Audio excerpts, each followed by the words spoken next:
Ils le disent en chanson car ils n'ont pas envie de parler. Ces travailleurs sociaux refusent qu'on touche à leur secret professionnel. Parmi les manifestants, beaucoup sont encore étudiants.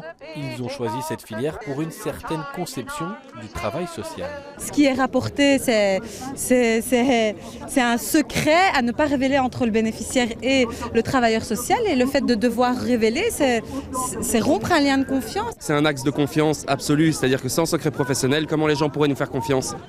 Si le secret professionnel est appelé à évoluer, c'est au nom de la lutte contre le terrorisme et la radicalisation. Mais pour les manifestants, on se trompe de combat.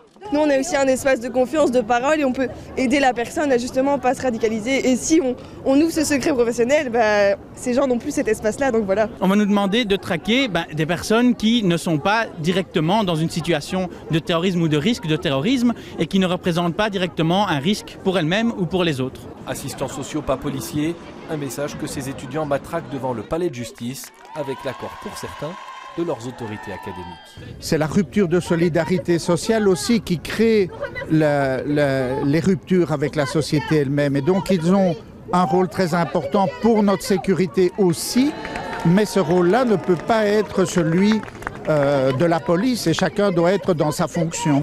Alors que le gouvernement se dit en guerre contre le terrorisme et veut se donner les moyens de la gagner, d'autres ont choisi d'entrer en résistance pour défendre les droits sociaux.